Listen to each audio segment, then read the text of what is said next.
E allora eccoci ritornati in studio, ultima parte della nostra trasmissione, come sempre in diretta, dedicata, quest'ultima parte, dedicata all'acqua. L'acqua, la giornata mondiale dell'acqua, parleremo di inquinamento, di disponibilità di acqua dolce, parleremo anche della nostra rete di distribuzione, insomma avremo modo di affrontare, di cercare di, come dire, spiegare bene qual è la situazione nel nostro paese per quanto riguarda l'acqua. Con chi ne parliamo? Li presento subito, inizio dal professor Antonio Marcomini. Buonasera professore, grazie di essere qua. A lei. Per i telespettatori, docente di economia ambientale. No. Chimica.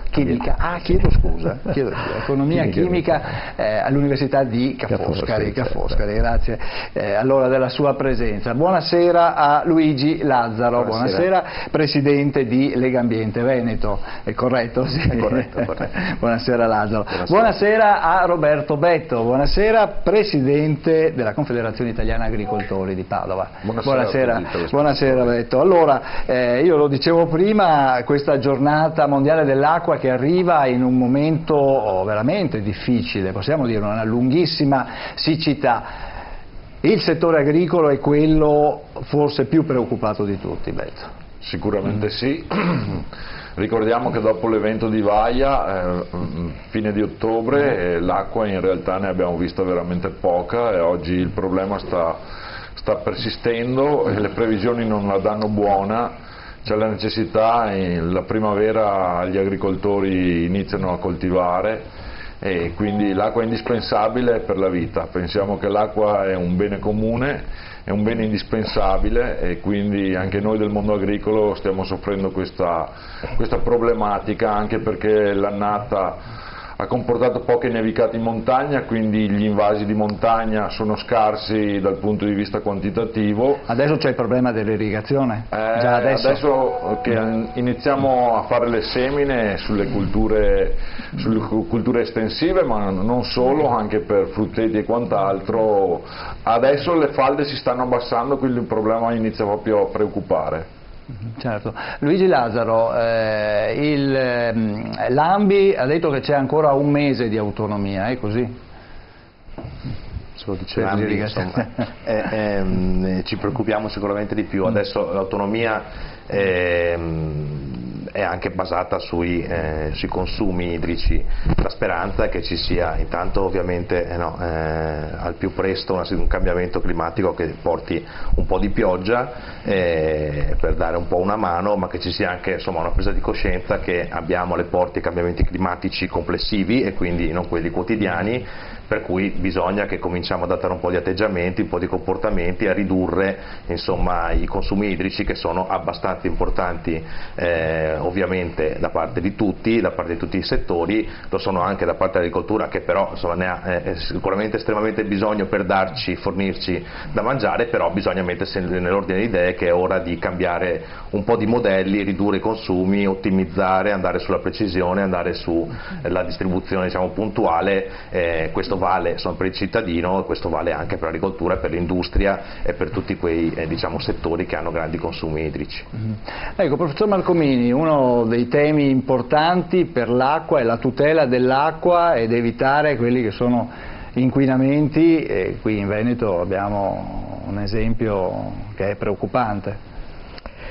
Assolutamente. Premettiamo una cosa, sono molti le giornate mondiali su questo o quell'argomento, quindi è un po' inflazionato questa abitudine di riflettere in un giorno su un tema molto importante, però quello dell'acqua effettivamente è un tema strategico per il futuro dell'umanità e per il futuro dell'ambiente.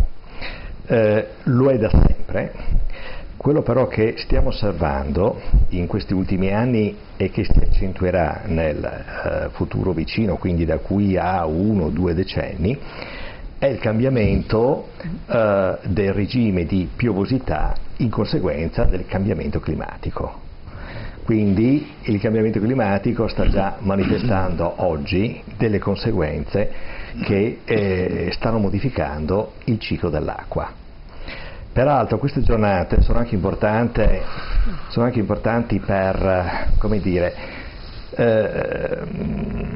comunicare al pubblico in senso lato quelle che sono proprio le problematiche scientifiche del tema.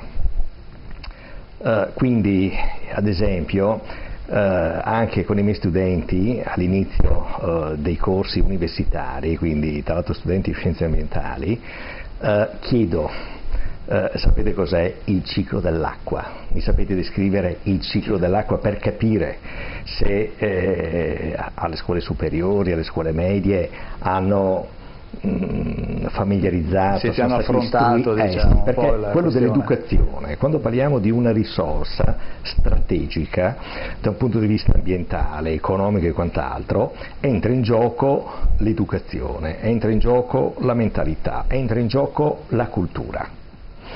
E quindi fondamentale è proprio la conoscenza. Quindi alla domanda qual è il ciclo dell'acqua, le risposte diciamo sono assolutamente inadeguate. Quindi gli studenti non arrivano, il concetto del ciclo, cioè il fatto che circa il 71% del pianeta è coperto d'acqua.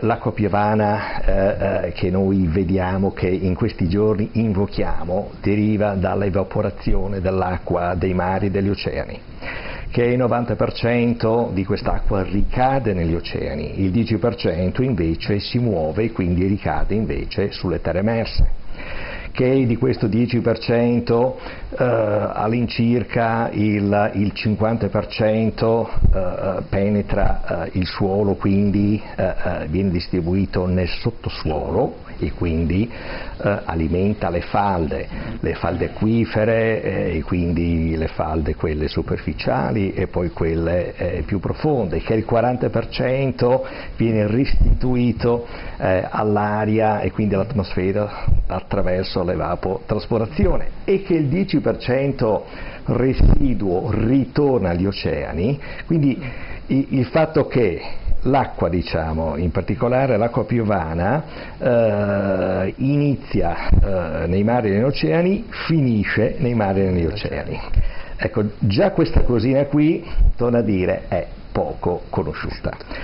Ancor meno il fatto che l'acqua, proprio la molecola chimica H2O, è una sostanza diciamo che presenta delle caratteristiche peculiari, formidabili da un punto di vista di quello che può generare e quindi di tutto il benessere che genera in senso lato.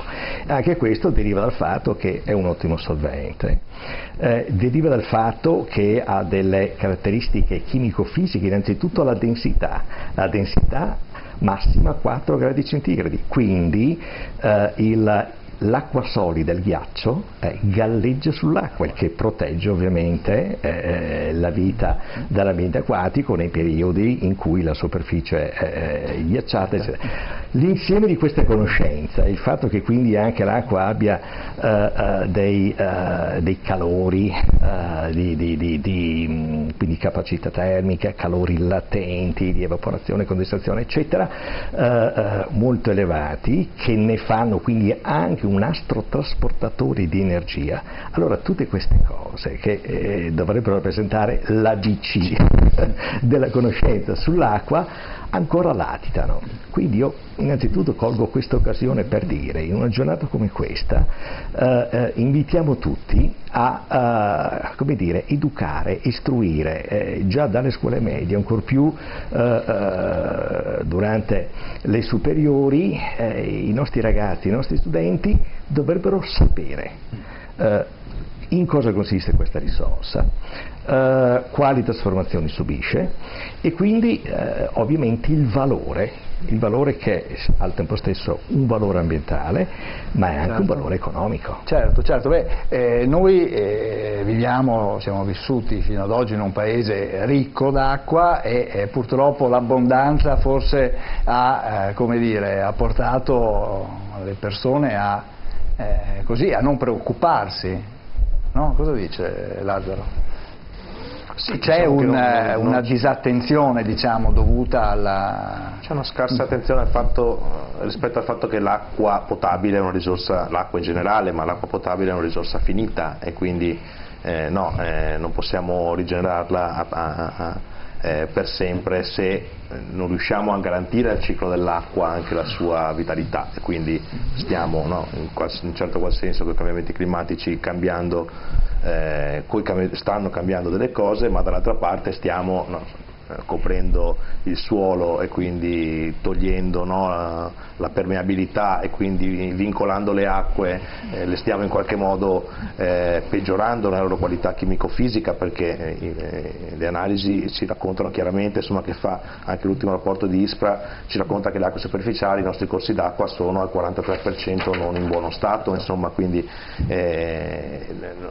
non siamo certo in una situazione, i laghi non stanno meglio e probabilmente le acque sotterranee, non per citare sempre il caso dei PFAS, ma anche acque sotterranee che hanno dopo tanti anni problemi, penso sempre nella bassa veronese, un esempio di inquinanti naturali, che sono quelli presenti, poi magari chi ha più competenze di me può raccontare la presenza di storiche stratificazioni che poi nel tempo nella falda vengono assorbite e poi quella falda può diventare non più, diciamo, potabile, quindi siamo a rischio di perdere la nostra acqua e abbiamo necessità di imparare, e sottolineo questa richiesta, diciamo, proprio una giornata dell'acqua, ma è vero anche che si è fatta tanta educazione ambientale e che si sta continuando a fare, è vero anche che sono cambiate alcune politiche anche a livello europeo, penso alle strategie, insomma, europee e alla discussione che c'è oggi, ad esempio, di inserire nuovi inquinanti nella nuova direttiva che dovrà normare anche la presenza degli inquinanti, le quantità, anche i PFAS ad esempio tra gli altri, e abbassamenti di alcuni altri parametri, diciamo, certo, degli inquinanti, quindi c'è un'attenzione complessiva, quindi diciamo l'attenzione c'è, forse bisogna un po' accelerare, perché poi i consumi, la richiesta d'acqua, una richiesta continua, bisogna che ci mettiamo un po' più di attenzione. Certo. Sì, ma dobbiamo pensare alle percentuali. Allora, giustamente bisogna che la popolazione risparmi, non si può lasciare un rubinetto aperto mentre ci si lava i denti, oppure di utilizzare l'acqua solo per bagnare il giardino. Ci sono altre fonti, quindi ci vuole in questo senso una certa cultura. Però statisticamente la percentuale che viene utilizzata dalla popolazione è sicuramente molto più bassa. Vediamo, abbiamo uno schema.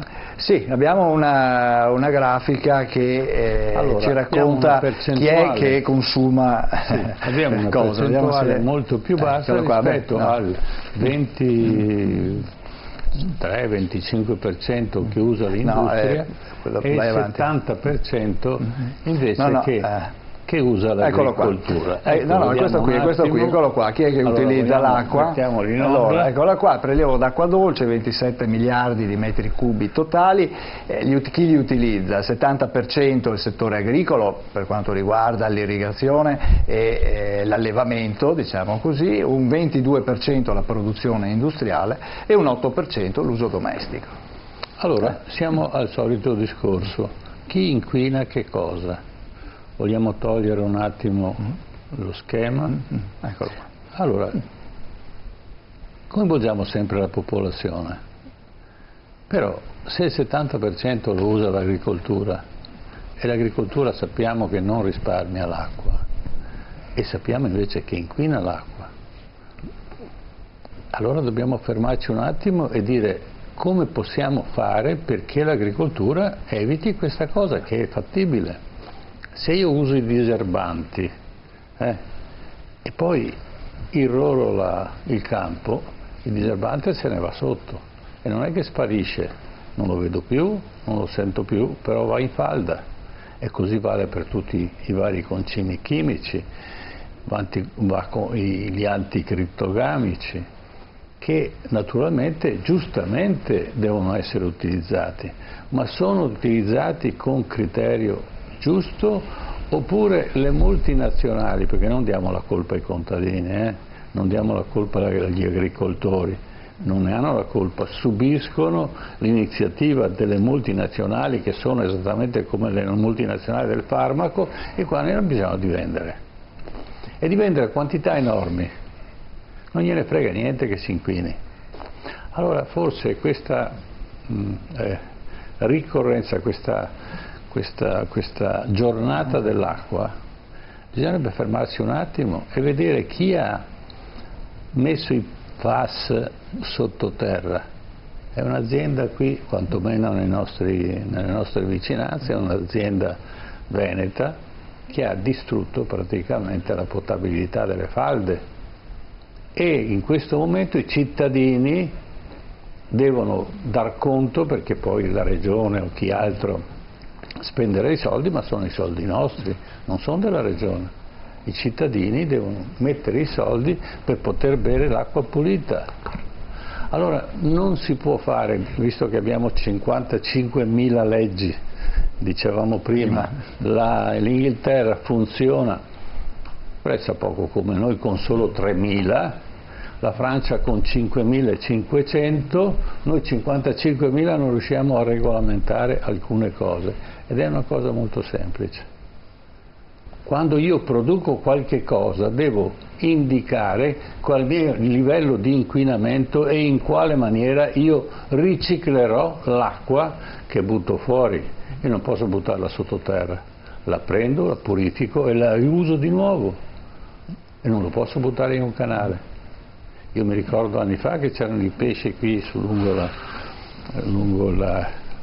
i fiumi di Padova che galleggiavano.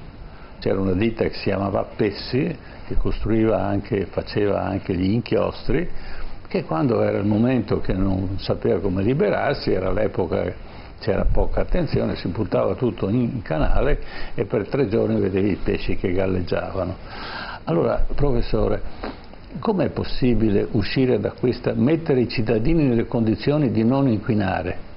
Perché, attenzione, se io compro una bottiglia di plastica, so che è inquinata, pago per avere l'acqua pulita ed è inquinata, perché la plastica rilascia sostanze tossiche e non è che ne bevo una sola, continuo a berla e di conseguenza ma questo è l'azienda che produce l'acqua che dovrebbe preoccuparsi della salute dei cittadini e non i cittadini preoccuparsi o il politico preoccuparsi di.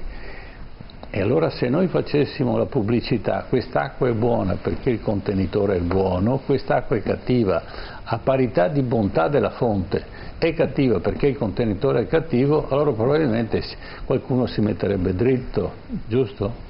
Professore, ci può suggerire qualche formula magica per ispirare questi politici che sono lenti e incoscienti nel prendere le posizioni? Non ci sono formule magiche, però sicuramente la scienza dà una mano intanto a chiarire i problemi. Quindi dobbiamo distinguere, quando parliamo dell'acqua, degli aspetti qualitativi collegati con la presenza di sostanze nocive, come pure con la presenza di sostanze invece buone, nutrienti, solidi composti dell'azoto e del fosforo, che se però presenti in quantità eccessive poi nei corpi d'acqua ricettori danno luogo alla cosiddetta eutrofizzazione, quindi alghe, nel caso peggiore il pesce che galleggia perché non trova più ossigeno e quindi muore di asfissia. Allora vediamo intanto di distinguere, le due problematiche, quantità e qualità. Iniziamo dalla quantità, visto che giustamente il nostro collega ci dice qui siamo davanti ad una primavera che non ha conosciuto delle precipitazioni durante il periodo invernale e quindi se qui ad aprile non dovesse piovere scatterebbe un'emergenza legata appunto ad una crisi riguardante la quantità d'acqua disponibile, quindi non c'è acqua sufficiente per garantire quel minimo di irrigazione che poi garantisce ovviamente un buon prodotto agricolo e quindi diminuisce la resa produttiva soprattutto di alcune colture. Quindi questo primo problema, vediamo di affrontare questo innanzitutto. Allora anche questo contestualizziamolo. Allora, questo non è un problema contingente, anzi è un problema che in quest'ultimo decennio si sta accentuando. Quindi la frequenza con cui già ad oggi si sono manifestate crisi siccitose è molto più elevata che non in passato. Certo. E se guardiamo il futuro sulla base della modellistica climatica che abbiamo a disposizione, aumenterà in maniera esponenziale. Assolutamente, questo è un problema che andrà accentuandosi, non solo. Allora, per quello che ci siamo detti prima, l'acqua, proprio per il suo ciclo, è in linea di principio una risorsa rinnovabile. Quello che sta cambiando è la sua distribuzione proprio a livello, diciamo, di latitudine planetario, ma distribuzione anche lungo l'arco dell'anno idrologico. Certo. Quindi noi sappiamo già adesso, con un elevato grado di confidenza, che nei prossimi anni sperimenteremo periodi siccitosi che andranno dalla tarda primavera a tutta l'estate. Quindi avremo, diciamo, rispetto al passato, meno piovosità primaverile estiva, più piovosità invece in inverno e in autunno. Questo lo sappiamo già. Dopo ovviamente c'è una variabilità interannuale, per cui ogni anno ha la sua specificità, ma il trend è questo. L'altra cosa che già sappiamo è che in un futuro, voglio dire, prossimo venturo, si nuovamente accentuerà il fenomeno degli eventi estremi, quindi le cosiddette bombe d'acqua. Quindi ricordo che in Veneto la quantità complessiva di precipitazione annuale è 1100 mm anno. Ovviamente il Veneto conosce poi delle differenze grosse, sì, perché in provincia di Belluno piove molto più di quanto non piova, ma questo è il dato medio. Ok. Allora qui il problema è che, come è già stato accennato, data anche la natura di questa risorsa, che è una risorsa rinnovabile, le previsioni cosa dicono? Che più o meno questa quantità rimarrà nel futuro come quantità di riferimento, quindi noi ci aspettiamo che ogni anno, da qui ai prossimi 10-20 anni, la precipitazione media sia 1100, sì, ma al tempo stesso, oltre a prevederla più concentrata, torno a dire, in inverno e in autunno, noi vedremo l'accentuarsi di precipitazioni brevi ma molto intense. Quindi tanta acqua, tipo 200-300 millimetri d'acqua in un solo evento piovoso, sì, della durata di ore, al massimo 1-2 giorni. Non aiuta le falde. No, vi spiego, oltre a questo, quel problema è allora come intercettare quest'acqua veloce, perché alla fine noi abbiamo in un lasso di tempo molto molto piccolo tanta acqua. Quindi è chiaro che se vogliamo dare una mano all'agricoltura noi dobbiamo porci già oggi la domanda: come intercettare quest'acqua? E poi distribuirla nel periodo ovviamente in cui invece di acqua non ce ne sarà. Quindi questo è il primo problema, che è tipicamente infrastrutturale. Abbiamo bisogno di nuove infrastrutture capaci di convogliare, immagazzinare e poi distribuire nel momento in cui abbiamo bisogno dell'acqua, e cioè primavera, estate. Questo è l'aspetto quantitativo. Poi c'è l'aspetto qualitativo, che è quello legato invece all'inquinamento, ma qui mi fermo, intanto do la parola anche ai colleghi. No, mi dico, allora, normalmente l'agricoltore, avendo l'acqua, la usa, diciamo, con abbondanza, con la possibilità. Però adesso sta riducendosi la quantità di acqua, quindi ci sono delle tecnologie, per esempio è possibile irrigare i campi di notte invece che di giorno, perché questo aiuterebbe.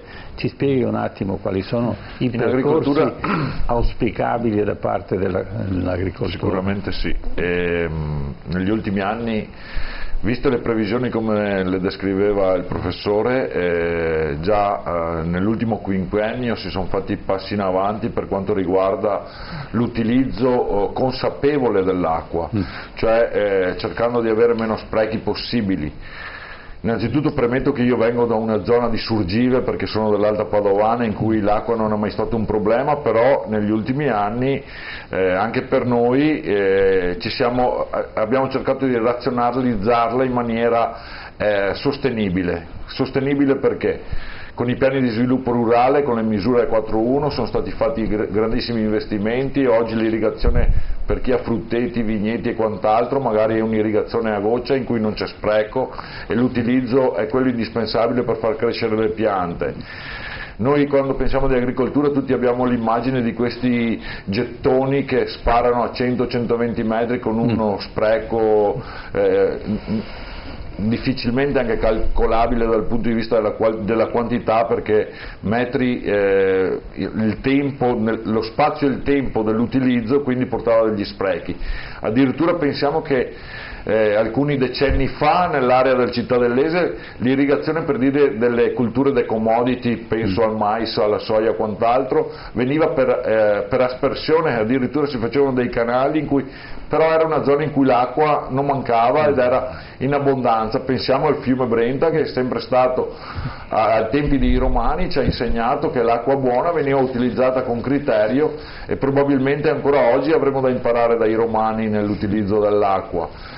E quindi io credo che l'agricoltura dà il suo contributo, pensando non solo all'agricoltura ma anche il nostro corpo umano è fatto per l'85% di acqua, quindi l'agricoltura oggi la utilizza in maniera razionale e sono stati fatti dei grossissimi investimenti per non sprecarla. Dall'altra parte, come diceva anche il professore, come la dobbiamo? È vero, il cambiamento, il riscaldamento globale del pianeta è una realtà, se pensiamo che i ghiacciai si stanno sciogliendo e immaginiamo cosa succede quando si scioglieranno questi, il livello dei mari si alzerà, giusto? E quindi l'acqua è semplicemente un problema climatico quello che stiamo vivendo con il surriscaldamento, e quindi l'acqua, come dicevo prima, che è un bene comune, la dobbiamo utilizzare. Mi è piaciuta la sua battuta quando dice che anche il consumatore, sebbene la cittadinanza ne utilizza l'8-10% come dalle statistiche fatte, quando si lava i denti o si fa la doccia sarebbe corretto. Oggi non ci sono più i pomelli per dire che è difficile, c'è un miscelatore, basta tirare su e chiudere una levetta, si lava i denti, si ferma. Se tutti facessero e li istruissimo a utilizzarla, però istruire una persona di una certa età ci sono delle difficoltà, noi dobbiamo trasmettere questi concetti alle generazioni che verranno, quelle che hanno la possibilità di acquisire il nostro messaggio, perché io credo che l'acqua, come tutte le cose, è una cultura indispensabile, cioè dal punto di vista anche intellettivo, e dobbiamo coltivare questo modo, perché le cose fatte bene nelle radici, nella storia, le dobbiamo salvare, salvaguardare. Gli errori fatti devono essere di istruzione per non farli più, e quindi anche nell'interpretazione dell'acqua come bene la dobbiamo correggere quello che non siamo riusciti a fare bene. Un altro tema importante, visto che si parlava, no, delle bombe d'acqua e di questo, che è vero, sono delle precipitazioni. Noi in agricoltura è giusto, le grandi culture, il calpestamento del suolo, la mancanza di sostanza organica, la permeabilità dei terreni. E poi non dimentichiamo di quanto abbiamo cementificato negli ultimi 20 anni, ragazzi, perché a fronte di una cementificazione irrazionale siamo stati costretti a fare delle vasche di laminazione per salvaguardare le città, salvaguardare i cittadini dei garage che andavano sott'acqua. Oggi probabilmente con la siccità che stiamo vivendo servono altre forme di strutture, non sono più necessarie quel tipo di salvaguardia, oppure sono utili anche quelle, però in prevenzione probabilmente dovremmo pensare a un altro sistema, cioè dobbiamo proprio cambiare il nostro modo di ragionare, ma per fare questo dobbiamo partire da un qualcosa, da un punto, da un'idea, da una consapevolezza, da un insieme di persone che si trovano in tavoli di competenza. E probabilmente non so se verranno sempre le cose con una risoluzione al problema, però partiamo da qualcosa, impegniamoci a valorizzare un bene come quello dell'acqua. Poi l'inquinamento è un altro tema ancora più grave, che penso che ci agricoltori italiani dal punto di vista dell'interpretazione non solo dell'acqua ma anche di uno sconvolgimento del sistema, parlavamo prima di inquinamento da fitofarmaci, non è l'agricoltura che inquina, ragazzi, ci sono anche altre attività, certo, non solo commerciali, industriali o artigianali, che hanno portato dei grossissimi inquinamenti. Penso alle famose zincature che una volta l'acqua, perché quando si pensa che si fa un buco per pescare l'acqua, non è vero. Dovete pensare che talvolta alcune imprenditorie, non importa di che categoria, però imprenditori i buchi li facevano per sparare dentro, certo, sparare dentro certo, le porcarie che producevano. È vero, no? Sì, quando sì, pensiamo ad Arzignano, quando c'erano le conce delle pelli, che oggi le abbiamo certo, portate in Romania, guardate che lì usavano dei prodotti chimici che erano distruttivi per la collettività e per tutti. Allora approfittiamo di questo come riciclare l'acqua, abbiamo un pezzo di Beppe Grillo, no? Ah sì, quello che abbiamo utilizzato, lo dico per la regia, l'abbiamo utilizzato nella puntata scorsa, diamo un attimo di tempo ai tecnici di recuperarlo, perché uno dei temi sicuramente importanti che il nostro Paese dovrebbe sicuramente considerare è quello di iniziare a rendere sempre più possibile il riciclo, ad esempio, dell'acqua piovana, appunto. Questo è quello che vi proponiamo adesso è un pezzo di uno spettacolo ormai di alcuni anni fa, nella quale appunto, adesso vediamo se la regia ce l'ha a disposizione, vediamo se riusciamo, un attimo solo, mi dicono ancora di aspettare, perché effettivamente le nostre case sono delle case che sono come dire, da un punto di vista appunto dell'utilizzo dell'acqua non sono molto funzionali. Dopo parleremo anche della rete idrica, che è un colabrodo, ma sicuramente se le case le facessimo adesso, ad esempio quelle nuove, tutte quante con dei concetti obbligatori di carattere ambientale, quindi penso ai pannelli fotovoltaici piuttosto appunto di impianti del riciclo dell'acqua piovana, questo comporterebbe un grande risparmio delle risorse, sia in termini di... Eccolo qua, allora ce l'abbiamo, lo risentiamo, lo riproponiamo, vediamo. Vi ho portato una cosa, per esempio, questa secondo me è fantastica, è un serbatoio per raccogliere l'acqua piovana, un modellino, costa pochissimo, lo fanno gli svizzeri, che cazzo di svizzeri fanno tutte bastardi. È un serbatoietto, ha un filtro per il primo acqua del tetto, una pompetta dentro con una valvola pressostatica. Guarda quante cose che so, valvola pressostatica. La puoi mettere dove dipende da che casa hai, unifamiliare o condominiale, cioè recuperi l'acqua piovana, l'attacchi alle cose, si riempie e hai 3 tubi, uno fuori per annaffiare se hai il giardino o il terrazzo, e poi 2 tubi vanno dentro. Uno prende acqua dall'acquedotto, quello lì, se non piovesse la valvola pressostatica scatta sull'acquedotto, ma se piove tu il serbatoio è pieno. Che cosa fa il tuo serbatoio? Scarica, prende e dà acqua in casa tua, il tubo va nella lavatrice e fa il primo lavaggio con l'acqua piovana. Dato che il tuo lavaggio è fatto senza detersivi, non inquina le fogne, non fa niente, l'acqua di scarico dell'acqua piovana con cui hai lavato nella lavatrice non la butti via. Gli impianti ne fanno così in Olanda, in Svezia, non la butti dove la buttano, l'acqua della lavatrice, negli scarichi dei gabinetti, perché è meraviglioso. Invece noi facciamo la pipì e buttiamo via 9 litri di acqua potabile pagata a 5 euro al metro cubo. Facciamo la cacca e buttiamo via l'acqua, 12 litri per buttare via la cacca. Lo stronzo quando va verso la fogna con l'acqua potabile si fa una domanda e dice: chi è lo stronzo dei due qua? Perché si sente meno di Ecco, sì. Fa ridere però fa pensare. Sì. Professore, la situazione è anche peggiore rispetto a quella descritta da Grillo. Consideriamo che questi sono spettacoli degli anni 90, certo, quindi certo. di tempo ne è passato. Allora precisiamo che oggigiorno, qui da noi ad esempio, un metro cubo d'acqua costa al singolo cittadino 1,5-1,8 euro. non 5 euro come diceva Grillo, sì. ancora meno. Quindi una prima riflessione è che, cari miei, se è vero quello che ci siamo detti fino adesso, pagare un metro cubo, cioè 1000 litri di acqua potabile a 1,5-1,8 euro, in cui è inclusa anche l'adduzione alla fogna e il trattamento delle acque di scarico, diciamo c'è qualcosa che non funziona, non quadra. Diciamo che è molto poco. È un incentivo al consumo. È un incentivo a quello che è appunto un consumo, come dire, deresponsabilizzato, perché la risorsa costa veramente poco. Ed è vero che ad esempio gli sciacquoni che utilizzano acqua potabile consumano mediamente il 30% dell'acqua che ciascuno di noi consuma ogni giorno.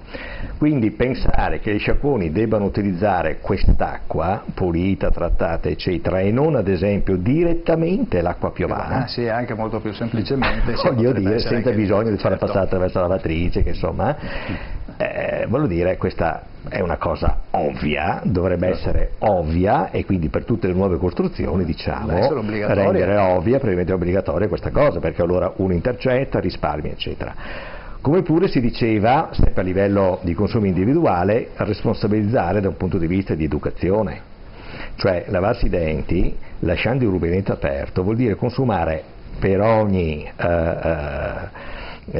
lavaggio di denti dai 10 ai 15 litri d'acqua. Che non ha senso. È una cosa, come pure farsi la barba, quindi i maschietti quando fanno la barba lasciando nuovamente il rubinetto aperto si fa presto. Quanto dura fare la barba? 4-5 minuti. Qual è la portata del rubinetto? Anche lì viene fuori i numeri dell'ordine dei 15-20 litri. Allora anche qui ci vuole poco, si fa la barba prendendo il pentolino piuttosto che chiudendo il lavandino, cioè, eccetera eccetera, e a livello di pulizia di denti si pulisce lo spazzolino prima, si chiude il rubinetto, ci si pulisce eccetera eccetera, invece di 10-15 si consuma 2-3 litri al massimo.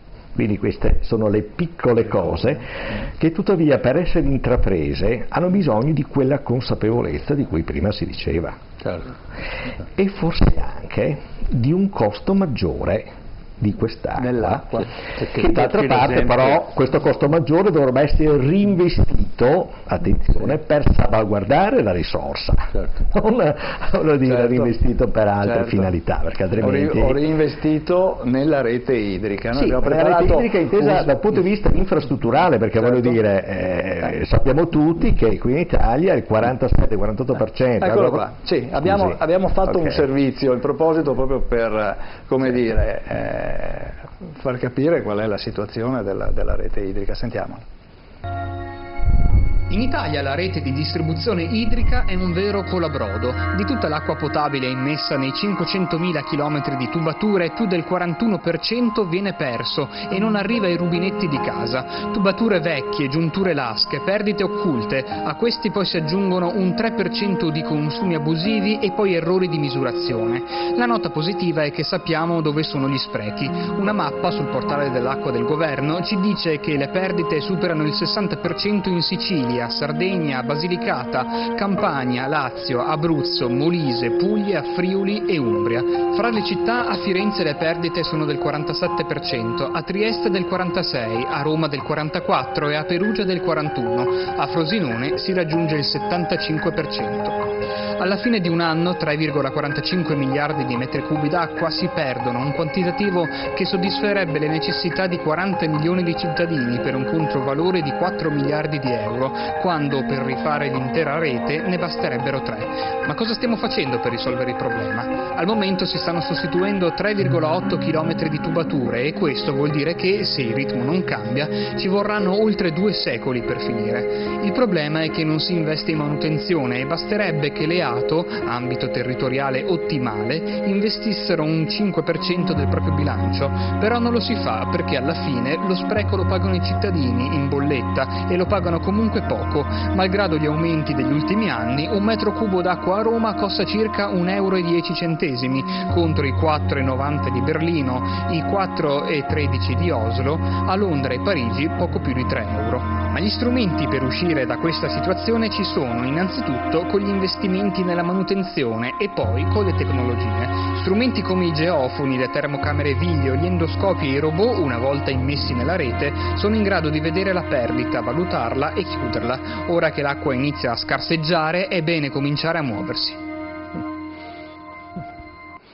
Ecco, questo il fatto poi che costi poco, diciamo, come dire... Mi permetto di precisare, l'Istat pochi giorni fa ha pubblicato i dati più recenti, le perdite non sono del 41 e qualcosa, ma del 47,8. Ecco, sono peggiorate. Beh, abbiamo sentito a Frosinone il 75%. E d'altra parte avete visto, un litro d'acqua in Italia mediamente costa, torno a dirvi, un metro cubo, certo. Quindi 1000 litri da, torno a dire, Roma 1,1, ma mediamente 1,5, 1,7, a fronte invece di un costo a livello europeo che è più o meno 3 volte tanto, certo. Ma nessuno a livello europeo ha delle perdite paragonabili alle nostre, certo. Certo. Quindi voglio dire, certo. e questo è un problema di cui ci si lamenta da almeno un ventennio, trentennio, quindi voglio dire c'è una stagnazione del problema. Certo. Dobbiamo pensare che abbiamo condotte ancora in fibroamianto per oltre il 40% delle nostre tubazioni di acquedotto. E qui il problema quantità si lega alla qualità, ovviamente. Certo, adesso ne parliamo, abbiamo un telespettatore che è in attesa. Per dare un po' di voce adesso tocca a lui. Adesso ne parliamo, ma sentiamo anche i telespettatori da casa cosa dicono. Buonasera, il suo nome e da dove chiama gentilmente? Sì, buonasera, sono Aldo, chiamo da Verona. Prego signor Aldo. Allora, volevo fare una domanda. Io sono un agricoltore, premetto la mia azienda è fornita dall'acqua del Conagro, però nonostante questo sono passato alla microirrigazione, alle gocciolanti e punti goccia. Però noto che quando si fanno queste trasmissioni sull'acqua si va sempre ad incriminare un po' pesantemente l'agricoltura. Se facciamo un esame, che adesso va di moda costo-beneficio, è vero che l'agricoltura consuma tanta acqua, ma cosa dà? Grazie. Grazie a lei signor Aldo. Allora, Beto, facciamo rispondere perché rappresento di primo mondo dell'agricoltura, perché è una realtà. Sono stato chiaro, ce la stiamo mettendo tutta anche dal punto di vista degli investimenti all'interno delle imprese agricole. Ma anche il signor Aldo infatti diceva appunto anche che lui si è modernizzato. Dobbiamo pensare che negli ultimi 30 anni l'agricoltura gli abbiamo sputato addosso. Certo, è stata trascurata. A parte il vitivinicolo che può avere un reddito di 20.000 euro a ettaro, le altre attività agricole lavorano in perdita. Certo, anche se è il lavoro più bello del mondo. Certo. Benissimo. Sì, ma qui non siamo per criminalizzare l'agricoltura. L'agricoltura va aiutata, va organizzata. Vediamo che questo era un giovane che ha recepito il concetto e che poi piano piano, con i tempi necessari ma rapidi, bisogna arrivare a un uso più razionale di quello che è l'uso agricolo dell'acqua. Ecco Lazzaro, allora per tornare invece alla questione della qualità dell'acqua, no? Sì. Volevo dire una cosa rispetto al valore dell'acqua, perché secondo me è importante anche un po' per rispondere alla sollecitazione anche sugli inquinanti, per legarmi proprio al fatto che dare un valore nel nostro mondo ovviamente anche economico all'acqua è importante che lo facciamo consci che ci sono almeno 2 miliardi di persone in questo pianeta che non hanno accesso all'acqua potabile, e quindi dobbiamo sapere che noi abbiamo una fortuna rispetto a un'altra parte del pianeta. Questa fortuna dobbiamo metterla a frutto anche mettendo risorse ovviamente canalizzate alla sistemazione poi e alla gestione della rete idrica. Perché lo dico? Perché poi noi non ci facciamo problemi in realtà invece poi a quelle risorse in realtà spendere magari per comprarci l'acqua in bottiglia, no? L'Italia è il primo paese in Europa di consumo di acque, per consumo di acque in bottiglia. È il secondo paese al mondo per consumo di acqua in bottiglia dopo il Messico e consumiamo a pro capite circa più di 200 litri d'acqua all'anno in bottiglia, che è prodotta imbottigliata per il 90-95% in bottiglie di plastica in questo paese. Quindi no, che poi questo 95% in bottiglie di plastica per l'80% viene trasportato per il nostro paese in ovviamente trasporto su gomma e quindi no, in questo paese e all'estero, perché siamo il secondo esportatore dopo la Francia di acqua, della nostra acqua, che anche lì ha un costo, un canone di concessione irrisorio, vale per questa regione come vale purtroppo per tutte le regioni d'Italia, perché c'è una disattenzione totale al valore che diamo a un bene così importante, sul quale vengono fatti ricavi importantissimi da parte di chi gestisce questo bene prezioso, di chi può prelevare questo bene prezioso e metterlo sul mercato e darci, come dire, no? Lasciarci gestire quello che è poi il prodotto, la plastica, il rifiuto che acquistiamo al supermercato, sappiamo bene, no? Da pochi, magari da pochi centesimi di euro fino a pagare anche 1, 2, 3 euro magari, no? L'autogrill piuttosto che in qualche posto la bottiglia d'acqua. Quindi questa è un'attenzione che dobbiamo un po' spostare rispetto a dare più valore all'acqua gestita dagli enti pubblici, quindi l'acqua pubblica, l'acqua comune, l'acqua del sindaco, come si è pertanto detto e bisogna continuare a dire, è l'acqua di tutti, insomma, e dare una corretta distribuzione. Vale questo ragionamento, diciamo, per tutti, vale per gli agricoltori che forse non hanno capito prima degli altri e stanno facendo un investimento importante di innovazione, di nuove tecnologie, di tecnologie per arrivare a cambiare i modelli di agricoltura, che sono modelli che hanno subito purtroppo anche qui la disattenzione della politica e di chi doveva decidere dove spostare le risorse. Allora è bene capire, e sottolineo l'infrastruttura necessaria a questo paese, forse non sono le grandi opere, forse non sono la TAV, forse, magari possono essere la manutenzione, non le paragono perché sono due opere completamente, per due fini completamente diversi, quindi non voglio fare un paragone, però insomma, ecco, serve investire per un adeguamento anche in ottica di adeguamento ai cambiamenti climatici, che non ce lo dobbiamo dimenticare, no, sono alle porte. Ecco, se posso aggiungere qualche numero che rafforza quello che Lazzaro ha appena detto. Circa dati Istat di qualche mese fa, circa il 30% delle famiglie italiane beve solo acqua minerale. La spesa media, quindi in considerazione di chi beve non completamente acqua minerale, spesa media per famiglia italiana di acqua minerale al mese è oltre 11 euro. D'altra parte, a livello individuale, ogni mese consumiamo all'incirca 3-4 metri cubi d'acqua, arrotondiamo a 5, che ad un costo di 1,5 quindi fa 7,5 euro. Allora, nel momento in cui educazione, ma anche una proposta, diciamo, convincente di utilizzo della risorsa, noi abbiamo già i margini economici legati a una diminuzione del consumo d'acqua minerale a favore dell'acqua di rubinetto, che ricordiamo è molto più controllata dell'acqua minerale, dobbiamo sempre ricordarlo questo. Quindi abbiamo già, voglio dire, le condizioni per poter dire ok, aumentiamo questo costo per fare quegli investimenti che ci permettono di risparmiare e quindi avere acqua per altri utilizzi.